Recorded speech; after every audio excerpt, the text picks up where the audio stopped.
السلام علیکم ورحمۃ اللہ وبرکاتہ۔ عزیز طلباء، اللہ کی ذات سے امید ہے آپ سب خیر و عافیت سے ہوں گے۔ اسلامیات لازمی جماعت ناہم کے لیے ہم نے پچھلے ہفتے میں موضوعاتی مطالعہ نمبر 3 کا آغاز کیا تھا اور اس میں ہم نے علم کی فرضیت اور اہمیت کے بارے میں پڑھا تھا۔ آج ہم اسی موضوعاتی مطالعہ کو آگے بڑھاتے ہیں اور حصول علم کی اہمیت کے بارے میں ہم پڑھیں گے۔ اس سے متعلقہ چند اہم نکات ہیں، یعنی احادیث نبویہ کی صورت میں، احادیث نبویہ کی روشنی میں حصول علم کی اہمیت، یہ ایک لانگ کویسچن بھی ہے۔ عزیز طلباء، چند اہم نکات ہیں، ان کو آپ سب سے پہلے سمجھیں۔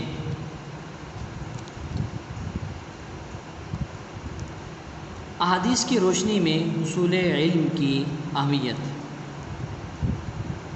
سب سے پہلے نمبر پر علم حاصل کرنا یہ ہمارا مذہبی فریضہ ہے۔ علم حاصل کرنا ہمارا مذہبی فریضہ ہے، اور حضور نبی کریم صلی اللہ علیہ وسلم کی حدیث ہے، طلب العلم فریضۃ علی کل مسلم، یعنی علم حاصل کرنا ہر مسلمان مرد عورت پر فرض ہے۔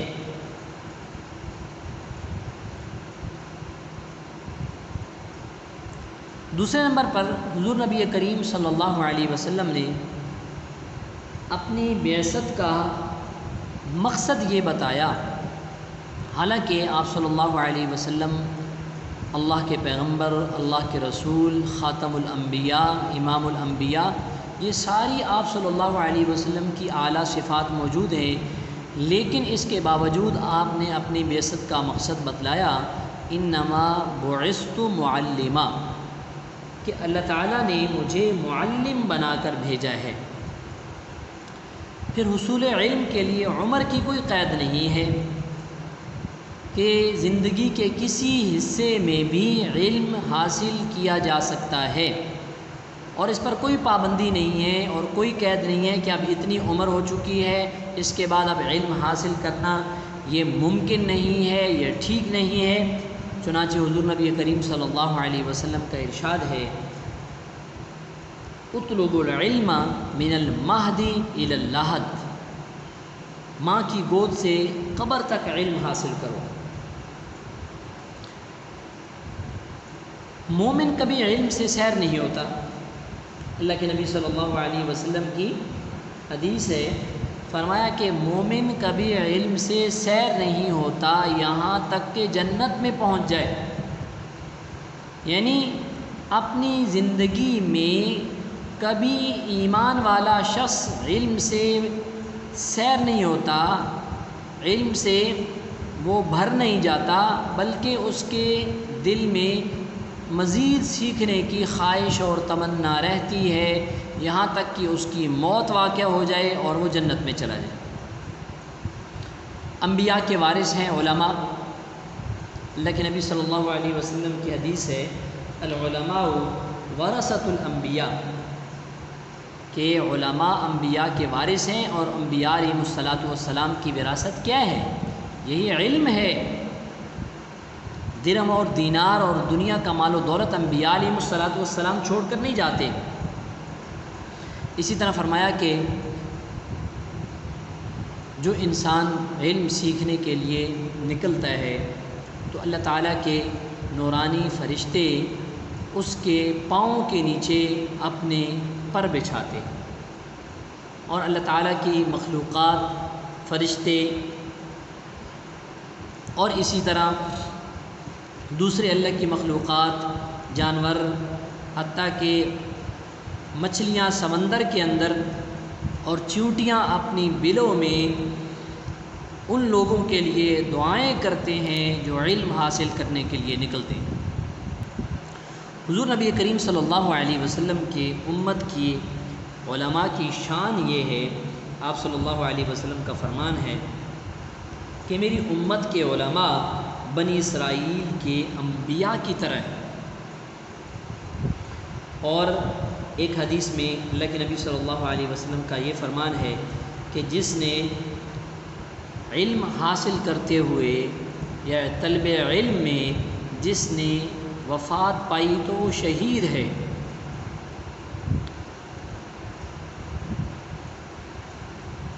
حجۃ الوداع کے موقع پر نبی پاک صلی اللہ علیہ وسلم نے علم کی تبلیغ کی اہمیت کو بیان فرمایا اور فرمایا فَلْيُبَلِّغِ الشَّاهِدُ الْغَائِبُ،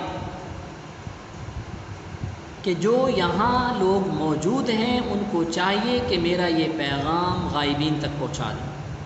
اور ایک حدیث میں یوں فرمایا بلغوا عنی ولو آیا، کہ پہنچا دو میری طرف سے، جو ایک آیت بھی سنو اس کو آگے پہنچا دو۔ پھر ایک حدیث میں اللہ کے نبی صلی اللہ علیہ وسلم نے فرمایا کن عالما او متعلما، یا عالم بنو علم سکھانے والے بنو یا علم سیکھنے والے بنو، اور تیسرے نہ بنو۔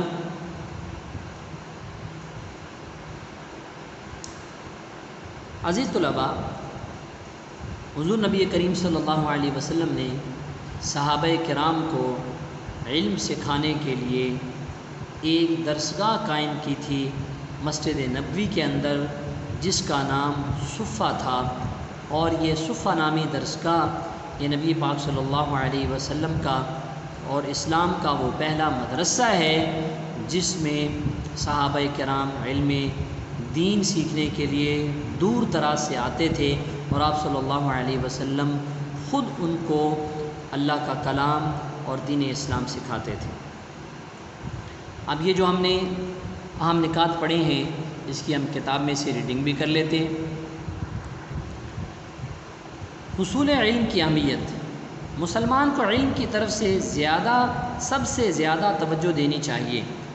قرآن نے دین کے بنیادی احکام کے ساتھ ساتھ دنیاوی فلسفہ، تاریخ، غذا اور غذائیت اور سائنسی علوم پر غور و فکر کی بھی دعوت دی ہے۔ رزق حلال بھی اسلام کا تقاضا ہے، اس لیے مومن کو معاشی علوم و فنون سے بھی غافل نہیں ہونا چاہیے۔ بندہ مومن کی عبادت کا مقصد تقوی اور رضائے الہی کا حصول ہے۔ قرآن مجید میں ارشاد ہے انما یخشی اللہ من عبادہ العلماء، اللہ کے بندوں میں سے اہل علم ہی اللہ سے ڈرتے ہیں۔ یہ بھی ضروری ہے کہ جو علم حاصل ہوا ہے اسے آگے پھیلایا جائے، دیے سے دیے کو جلایا جائے۔ رسول اللہ صلی اللہ علیہ وسلم نے فرمایا بلغوا عنی ولو آیا، مجھ سے ایک آیت بھی سنو تو اسے آگے پہنچا دو، اس کی تبلیغ کرو۔ اسی طرح آخری حج کے موقع پر ارشاد فرمایا فلیبلغ الشاہد الغائب، جو حاضر ہے وہ اس تک میری یہ تعلیم پہنچا دے جو یہاں نہیں۔ اور پھر حصول علم کے لیے عمر کی بھی کوئی قید نہیں۔ آپ صلی اللہ علیہ وسلم نے ماں کی گود سے قبر میں اترنے تک حصول علم کا عمل جاری رکھنے کی ہدایت فرمائی۔ چنانچہ ارشاد ہوا اطلبوا العلم من المہد الی اللحد، ماں کی گود سے لے کر قبر تک علم حاصل کرو۔ یہ بھی فرمایا گیا کہ مومن علم سے کبھی سیر نہیں ہوتا حتیٰ کہ جنت میں پہنچ جائے۔ عزیز طلباء، یہ آپ دیکھتے ہیں یہ لانگ کویسچن نمبر 2 ہے، احادیث کی روشنی میں حصول علم کی اہمیت پر نوٹ لکھیں۔ اس کی ہم نے کتاب میں سے بھی بلند خوانی کر لی اور اس کے اہم نکات بھی آپ کو سمجھا دیے گئے۔ آپ نے اس سوال نمبر 2 کو اچھی طرح سے ان نکات کی تفصیل کے ساتھ آپ نے اس کو یاد کرنا ہے، اور اس میں آپ نوٹس کو بھی استعمال کر سکتے ہیں، اس سے بھی استفادہ کر سکتے ہیں۔ اللہ آپ کا حامی و ناصر ہو۔ السلام علیکم ورحمۃ اللہ وبرکاتہ۔